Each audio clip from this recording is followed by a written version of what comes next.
What's up, everybody? Last week we got Season 2 of Black Ops 6 and Warzone, and of course the meta was supposed to change, and then it took a couple more updates. Otherwise, I may have had this video out sooner, but finally the long-range meta has shifted.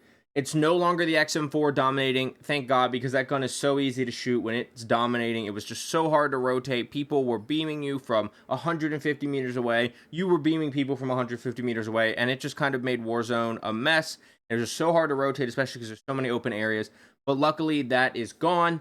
So the meta's different. We're going to talk about the meta. We have a really hard to use option that kills extremely fast. We got 2 LMGs for you. We got 3 ARs. Last time I showed the separate loadouts as 5 and 8 attachments. We're not going to do that. We're just going to remove attachments as we talk about things. But as usual, we're going to go through the loadouts, and then we're going to jump over to true game data and kind of look at them statistically. It's not as big of a deal outside of TTK for long range. Of course, when we do close range, which I think will be posted tomorrow, so make sure you have that notification bell on and you're subscribed so you can see that right away.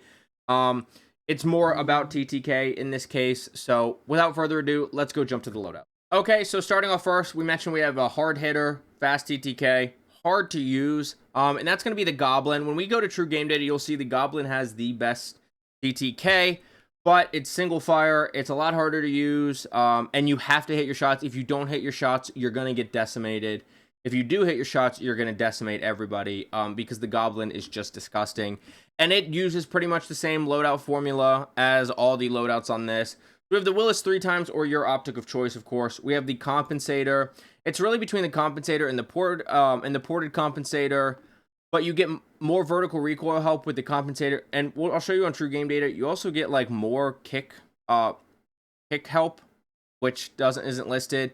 The muzzle brakes on there for first shot recoil speed and kick reset speed, not really worth it. Suppressor maybe for ranked, but it's between ported Compensator and Compensator, and when we go to true game data, that is one stat that'll show you the Compensator is better for this. Then we have Reinforced Barrel. Now, the Reinforced Barrel helps damage range and bullet velocity. It doesn't help either as much as the Gain Twist helps bullet velocity, or the Long Barrel helps damage range. To me, damage range is more important, so if you don't want Reinforced Barrel, go with the Long Barrel. It'll help you push out your damage range, which will help you more in gunfights. Bullet velocity just is how much you have to lead your shots, or how much bullet drop you have to count for, where Long Barrel literally is how much damage you do at ranges, and pushing that out will help you in gunfights. So Long Barrel or Reinforced, I like being able to help both a little bit, but if you're only going to help one, focus on the damage range, go with Long Barrel. We have Vertical Foregrip for helping with horizontal recoil control. Now, this horizontal recoil control is not too bad, so if you wanted to go like Ranger Foregrip to help with the sprinting move speed, although you shouldn't be rotating with your long range gun out, you could do something like that. Or you want to go Precision Foregrip to help with the aim idle sway, since it's a single fire, you could do that as well. Or you could even go lightweight foregrip. I'm gonna stick with vertical foregrip, but there's not a super awesome option for this gun for underbarrel. Then we have magazine, extended magazine 2. It hurts the aim down sight and the reload quickness, but you get 50 rounds for something that kills in just a few shots. You can go extended round, mag 1. You only lose 10 bullets, so it's really how much are you valuing that ADS and that reload quickness and that sprint to fire speed. Once again, this is your long range. This shouldn't be your close range, so I'm not as worried about ADS and sprint to fire speed, but both mags are definitely viable options. Then we have grip, commando grip, helps with aim down sight speed, sprint to fire speed. There's nothing that helps with like aim idle sway, flinch resistance, any of that, so we're just helping aim down sight and sprint to fire speed equally. Well, not equally, but we're helping both of them. The other ones like dive, slide, and sprint to fire is not as big of a deal, and neither slide, dive, or aim down sight. You could go with like quick grip for the aim down sight, or assault grip if you want. Commando, it's like using the barrels. I like helping both. Then we had light stock. We did have balanced stocks before, but when you look at light stock, it has hip fire, movement speed, and strafing move speed, and balanced stock has aim, walking move speed, movement speed, hip fire, strafing move speed. So light stock helps the movement speed, hip fire speed, and strafing move speed more, and we don't need aim walking speed. Don't be that person that's ADS walking around, so we go with light stock. No laser here. The lasers, hip fire, don't care. Diving, jumping, and sliding hip fire, don't care. Tack stance, don't care. Hip fire to ADS accuracy, maybe. This is more helpful for multiplayer. And then target aim idle sway and aim walking steadiness. You could go with like this over a rear grip to help that aim idle sway, since it is single fire. But you're gonna be rapid firing, not too big of a deal. And the laser's visible in ADS, so you give away where you're at. And so we don't go laser. Then we go firing mods. Now you can go rapid fire here, but it greatly increases the recoil, which makes it harder to hit your shots, which is important. So if you can handle the recoil, by all means, go for it. We can go over pressured here, which helps bullet velocity, which is very useful, obviously. Like I said, not as big of a deal as damage range, but it's useful. But once again, you're dealing with the recoil. Or you can go recoil springs and help that recoil even more, because the most important thing with this is hitting consecutive shots and not missing, because if you miss, like I said, you'll die. And then FMJ, penetration damage, maybe. They did change the map in Season 2 where everything's not so wall bangable. So maybe, especially, well, I was going to say, especially if you're pairing it with, like, Tracker, but now the outline doesn't show behind a wall. So we go recoil springs instead. So that's the hard but fast. Then we're going into LMG2. It's the new Fang 82. I haven't finished getting the Dark Matter camo because I just haven't felt like playing it. But same basic loadout. Willis 3x compensator, reinforced barrel. Either go to the gain twist or the long barrel if you prefer. Obviously, long barrel is better in my mind. Vertical foregrip, extended mag 1. Now you can go all the way to extended mag 2, which goes to 75, but extended mag 1 is 50, which is plenty.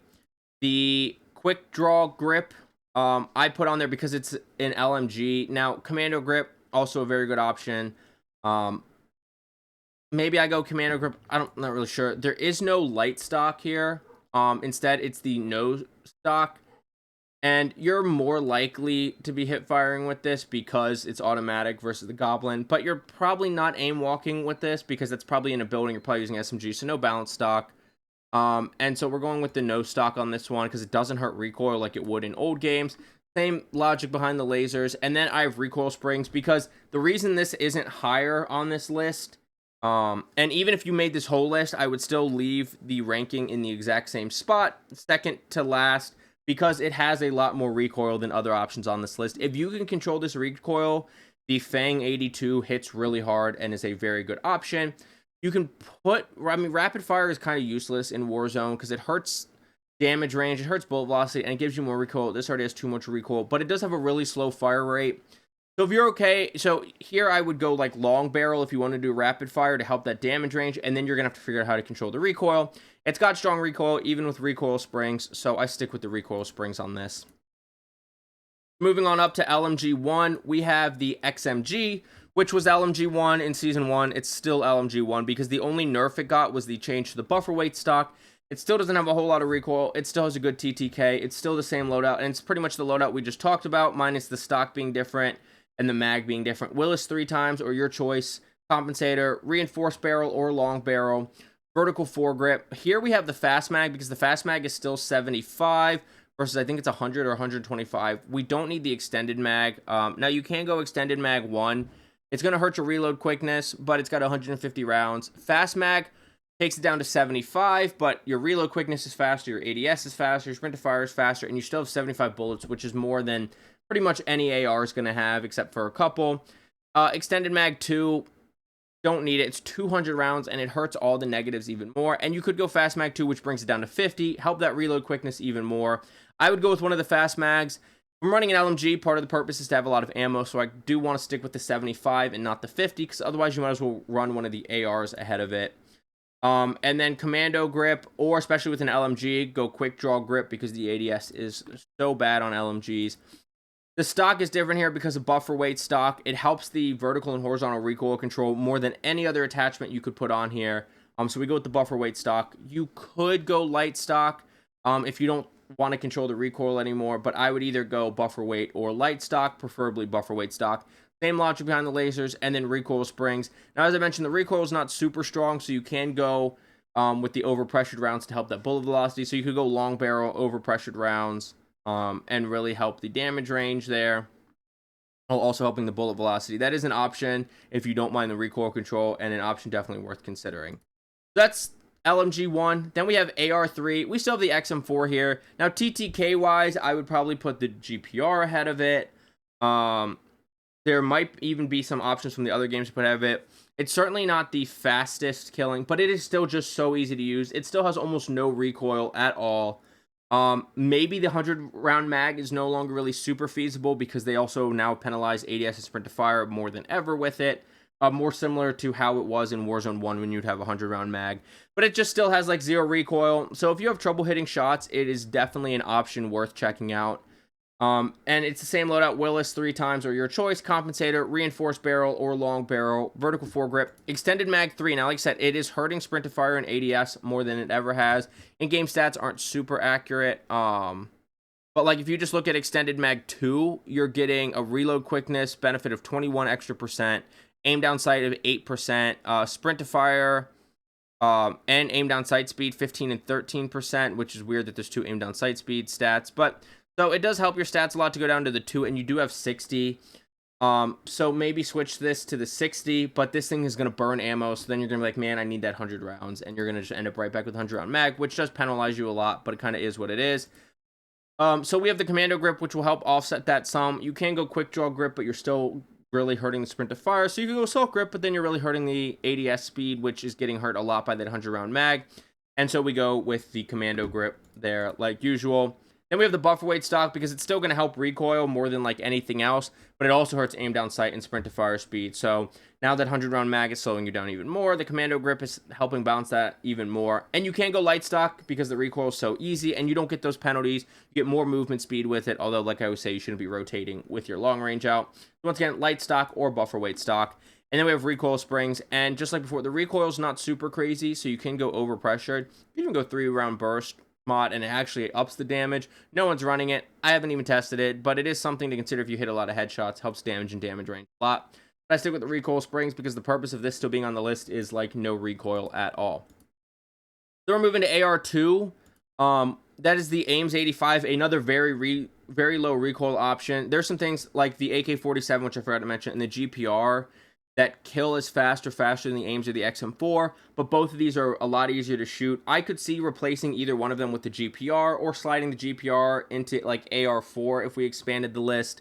But there's something to be said about ease of use plus TTK versus just solely looking at TTK. And the AIMS and the XM4 are by far the 2 easiest Black Ops 6 ARs to shoot. Typical Willis 3 times compensator, reinforced or long barrel, precision foregrip. This has extended mag 2 on it. 60 rounds. You can go extended mag 1 if you're playing like solos or duos, but trios or quads, I would stick with the extended mag 2. Commando grip, light stock because there's no buffer weight, no laser, recoil springs once again, and you can go to overpressured, of course, if you don't mind the recoil increasing just a little bit. And then finally, number 1, you've seen it, everyone's running it, it's the Model L. Now, the Model L is definitely harder to shoot. I'd put it more in like the GPR category of difficult to shoot. Not super duper difficult, but definitely not as easy as the AIMS and not as easy as the XM4 for sure. But it is the fastest killing AR right now that isn't the Goblin. And so it ends up being meta number 1 because it's not super difficult to shoot. It's a little horizontally bouncy, but it's not the hardest thing to shoot in the world. And so it ends up sliding in at number 1 because the TTK is just too competitive.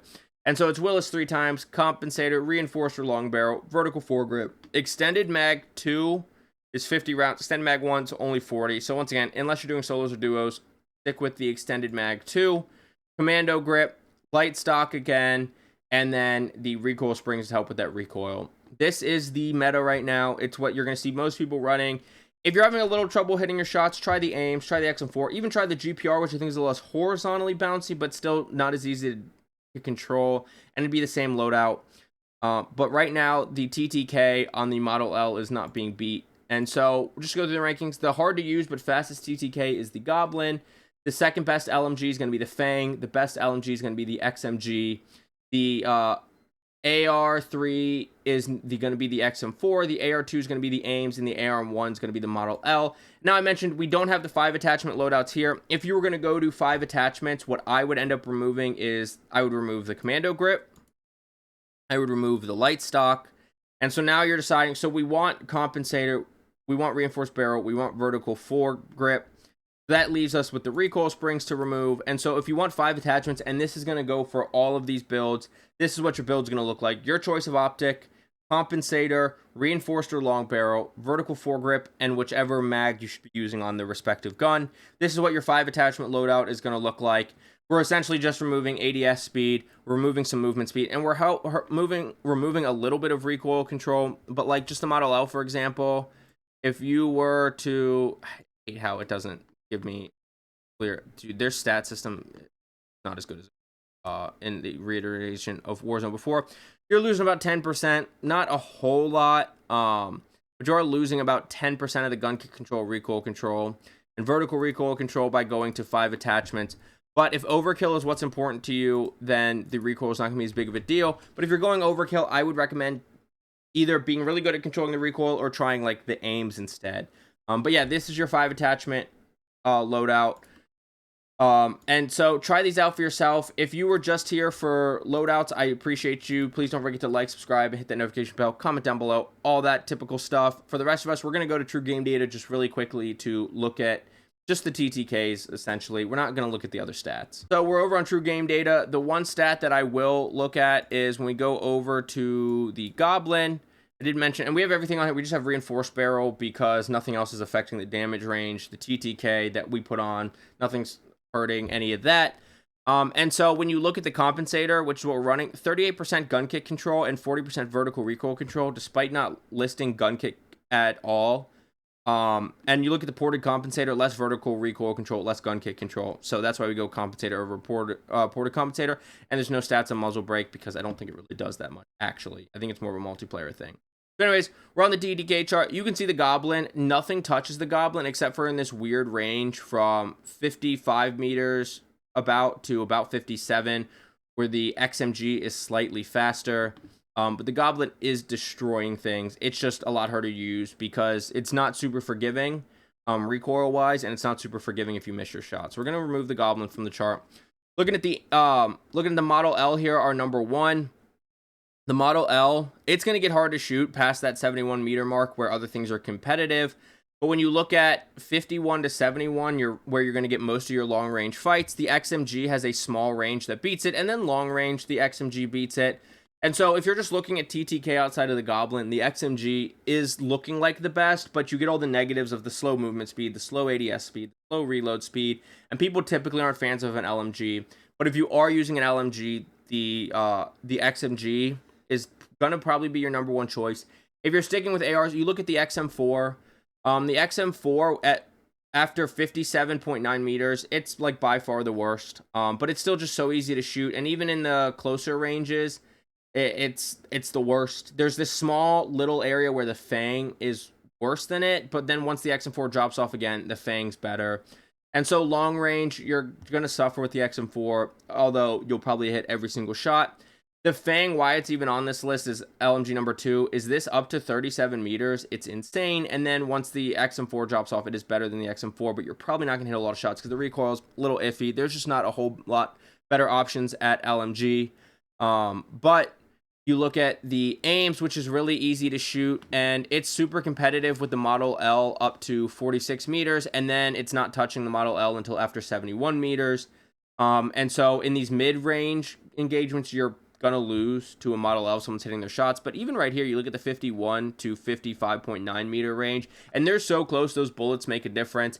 And so that's why the aims is number 2 and a close number 2. If we want, we can throw up on this chart here. We can just look at the GPR, which I mentioned I left off the list. We'll go reinforced barrel to make it equivalent, go all weapons, and we look at the GPR.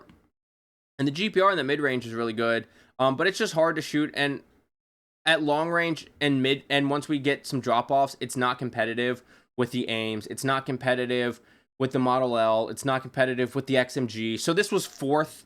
You can see up to 44 meters. It's really good. It's just not as easy to shoot as the aims or the XM4. And once you get past this 44 meters, it's never touching the Model L. So it is our first AR off the list. It would be the same loadout. Like I said, you can put the GPR into your loadout, and you should be mostly okay. But yeah, aims, Model L, aims, XM4, XMG, Fang 82, Goblin. Those are your 6 long-range options that I can recommend to you. But like I always say, let me know in the comments what you think of my loadouts, where I'm right, wrong, smart, or dumb. And please don't forget to like, subscribe, and hit that notification bell if you like this type of content and want to see it first. We will have the close range coming out probably tomorrow after this is posted, so keep an eye out for that. But I will see you on Urzikstan, Area 99, and Rebirth Island. Get frying. Have a good day.